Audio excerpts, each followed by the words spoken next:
असेपर्यंत तरी मी तुम्हाला सोडणार नाही. आणि त्यामुळे मग तो विचारच मनात कधी आलाय नाही ना आणून दिला नाही. म्हटलं राजकारण गेलं तरी चालेल, पण तो आपण ज्यांच्यामुळे मोठं झालो त्यांना विसरायचं नाही. सर्वसामान्य मतदार होता तुमच्यासोबत तुम्ही म्हणतायत, परंतु कांद्याचा किती हातभार लागला तुमच्या निवडणुकीला? या निवडणुकीमध्ये तसा कांद्याचा तर फार मोठा वाटा आहे.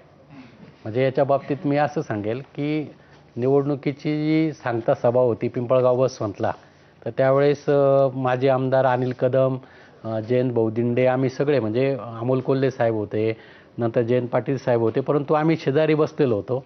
तर त्यावेळेस अनिल कदम मला म्हणे, सर निवडून आले ना तर तुम्ही पहिला म्हणे कांद्याचा देव करा, म्हणजे कांदा सोन्याचा बनवा नाही तर चांदीचा बनवा आणि देवघरात ठेवा.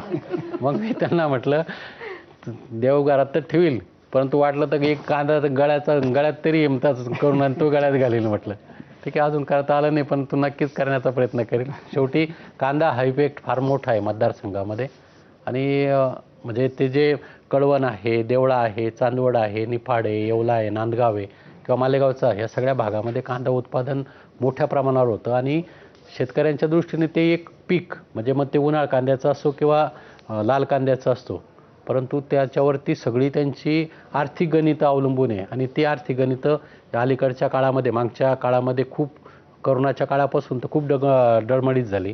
आणि त्याचा परिणाम लोकांनी, म्हणजे बाकीचे विषय तर आहेत, तिथे रेल्वेचा विषय, तरुणांचा विषय किंवा महिलांचे प्रश्न आहे, आरोग्य आहे, शिक्षण आहे, परंतु याचबरोबर कांद्याचा मोठा प्रश्न म्हणजे एक नंबर कांदा आणि मग बाकीचे विषय, असं मी मानतो. एकंदरीत बघितलं तर तुम्ही आता काही दिवसांपूर्वी शिक्षक होतात, म्हणजे ज्या शाळेमध्ये तुम्ही शिक्षक होतात, बरोबर. पण आता असा उलटा झालाय की लोकसभेच्या शाळेत आता तुम्ही विद्यार्थी आहात. हे आव्हान तुमच्यासमोर कसं आहे आणि एकंदरीत इथे तुम्ही धडे कोणाकडून घेता? म्हणजे शाळेत तुम्ही शिकवता, पण इथे धडे कोणाकडून घेता तुम्ही? तर ज्या पक्षाकडून उमेदवारी मिळाली ते चालतं बोलतं विद्यापीठ म्हणजे पवार साहेब आहे. आणि पवार साहेबांच्या पायावर पाय ठेवून आदरणीय सुप्रियाताई त्या ठिकाणी अनेक दिवसापासून त्या संसदेमध्ये, म्हणजे संसद रत्न म्हणून त्यांना 5 का 6 वेळा पुरस्कार मिळाला आहे. त्यांचं मार्गदर्शन आहे. आणि त्याचबरोबर अमोल कोल्हे साहेब आहेत.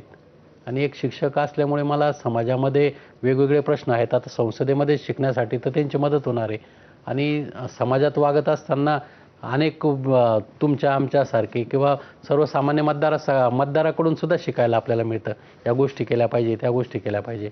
आणि एक आपण सर्वसामान्यातलं आहे, त्याच्यामुळे आपल्याला जाणीव आहे आणि नक्कीच त्याचा उपयोग होईल असं मला वाटतंय. आता असं आहे की शाळेमध्ये असताना तुम्ही खूपदा प्रश्न विचारले असणार आहेत मुलांना.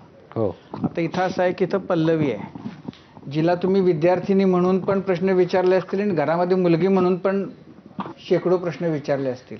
आता असं आहे की तिच्या मनात काहीतरी प्रश्न असतील ना विचारण्यासाठी. तर एक तर तू त्यांच्या